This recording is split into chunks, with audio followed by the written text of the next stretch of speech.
Bonjour à tous et soyez les bienvenus. Flandre Télévision est à Dunkerque et aujourd'hui spécialement à la bande de Dunkerque pour une journée incroyable, phénoménale, attendue par des milliers et des milliers de Dunkerquois. On va aller à leur rencontre, mais alors qu'il est, c'est le matin.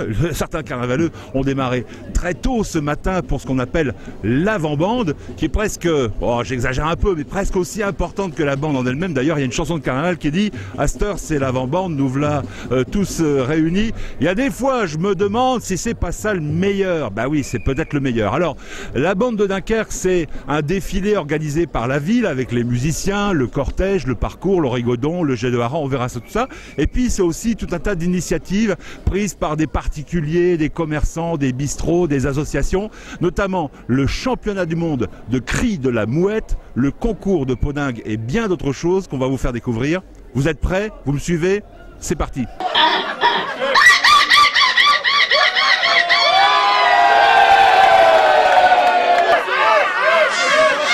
Ah, je m'attendais à...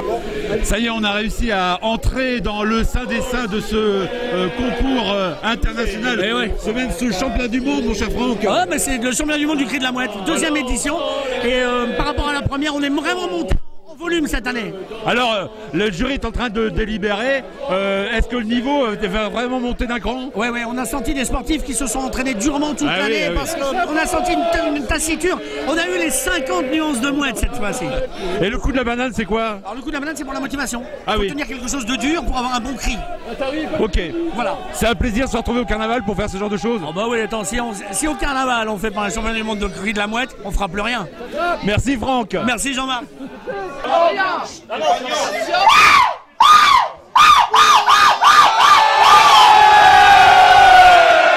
Voilà, on a réussi à s'extraire de cet endroit, mais il y a de l'ambiance aussi sur le trottoir. Et je suis avec le champion du monde, s'il vous plaît, du cri de la mouette. C'est Florent Leferme qui est avec moi. Florent, oui. Salut, alors, content? Ouais, heureux.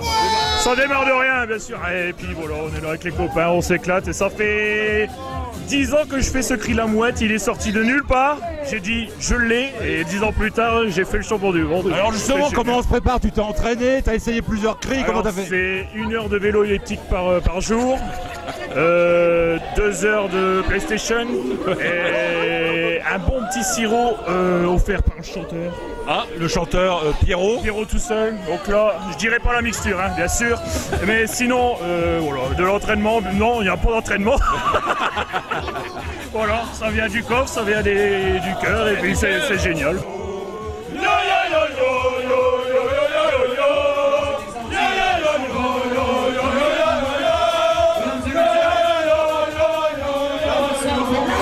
De nouveau au fond du bistrot pour l'organisation du concours du meilleur podingue et du championnat du monde de cri de la mouette avec Pierre Echevin, le dessinateur et le papa de Cathy la mouette et membre du jury forcément de ce championnat du monde. Alors le cru 2015, il était comment? D'abord beaucoup plus de candidats qu'il y a 2 ans. Et beaucoup de monde, ça veut dire que l'année prochaine on peut envisager le cursal parce que le niveau monte. On est arrivé à un championnat mondial avec des candidats qui viennent de partout du monde entier, de Rosendal, de Grande-Sainte, de Petite-Sainte, de Lefrancot. Alors c'est une fierté, j'imagine un bonheur aussi pour le papa d'un personnage emblématique de Dunkerque, la mouette, que de voir organiser ce genre de concours. Oui, Cathy la mouette est en concours parce qu'elle gagnerait tous les concours de cri de mouette, surtout que c'est une râleuse. Est-ce que tu faisais partie aussi du jury pour le concours du podingue? Non, absolument pas, mais je regrette parce qu'avoir les plateaux... On a réussi à jouer des coudes pour arriver au fond de l'établissement avec Maxime qui organise le concours du meilleur podingue. Salut Maxime. Salut, ça va? Ça va bien, ouais. Il fait chaud ici. Alors, on a vu que c'était la 2e édition du championnat du monde de cri de la mouette. Pour le podingue, c'est la combienième? C'est la 6e édition là. Établie depuis 2003. Bon alors l'idée elle est simple, chacun ramène son podingue et le jury décide qui est le meilleur. C'est goûté à l'aveugle, sur 3 jurys, on regoute les 3 meilleurs et on décerne le meilleur podingue dunkerquois. Puis c'est bien, c'est sympa, on rigole. Alors pour toi, quels sont les ingrédients ou ce qui est incontournable pour faire un bon podingue? Ouais, une bonne harmonie dans tout, hein. Un peu de rhum, pas trop de sucre, parce qu'on n'aime pas trop le sucre. Quelque chose de moelleux, mais finalement avec une belle croûte au-dessus quand même. Une belle cuisson au four. Et des Corinnes? Et des Corinnes, bien sûr, évidemment. Alors nous avons une grande chance puisque nous avons aussi notre grande gagnante du concours de Podingue 2015, Léa. Bonjour Léa. Bonjour. Quel âge as-tu Léa? 8 ans et demi. 8 ans et demi. Et alors, extraordinaire, c'est toi qui as gagné le concours du meilleur podingue. Comment est-ce que tu as appris la recette? Bah, c'est parce que j'en fais souvent. C'est vrai? Oui. T'as regardé maman ou papa faire, papa qui est juste derrière d'ailleurs, Oui. et puis t'as recopié la recette. Oui. Et c'est une recette qui se transmet de génération en génération? Non, c'est une nouvelle recette, c'est du podingue avec des corinthes macérés au rhum et à la lèvre. Ah oui, d'accord, super. Bah écoute Léa, je l'ai goûté, je peux te dire qu'il est délicieux, tu mérites grandement ton titre, bravo. Voilà, on s'est quitté ce matin, c'était l'avant-bande avec des moments très très forts et très très chauds.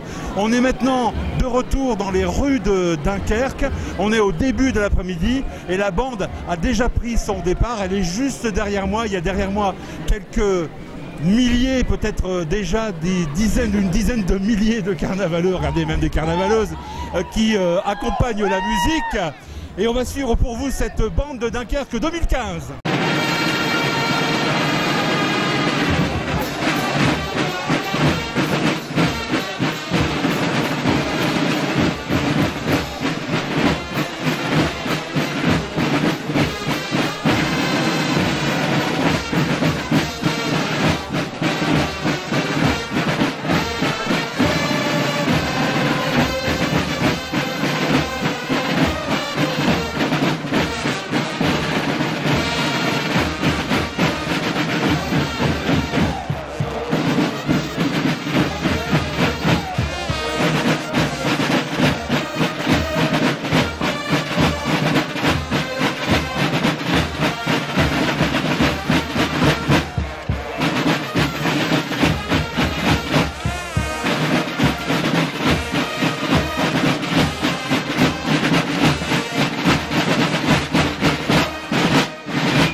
Il est aux alentours de 17 h, on est tout près de la place de l'Hôtel de Ville. L'Hôtel de Ville, vous le voyez juste derrière moi.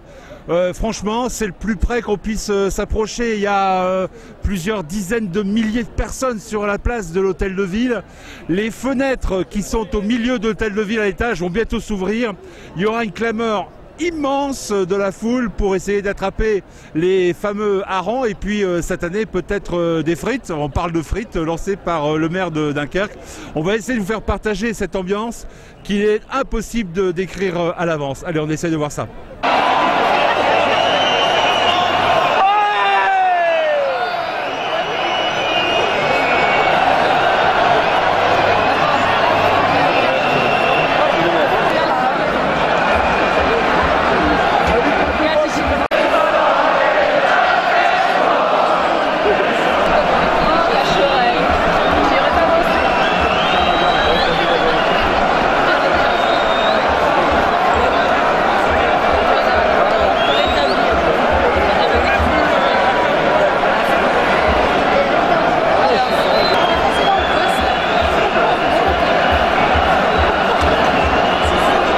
On arrive à la fin de cette journée, il est bientôt 19 h et dans le kiosque qui est juste derrière moi, vous voyez que les musiciens sont déjà installés. On va assister maintenant au rigodon final de cette bande de Dunkerque qui aura été, je crois, on peut le dire déjà, une très grande année parce qu'on a eu vraiment du très très beau temps tout au long de cette journée. Il y avait un monde fou comme il y en a rarement eu dans les rues de Dunkerque. J'espère qu'on a réussi à vous faire profiter de cette journée de carnaval incroyable à Dunkerque. Merci de votre fidélité à Flandre TV parce qu'on sait que vous êtes très nombreux à nous regarder maintenant sur flandretélévision.fr et je vous donne rendez-vous à très très bientôt pour une autre aventure.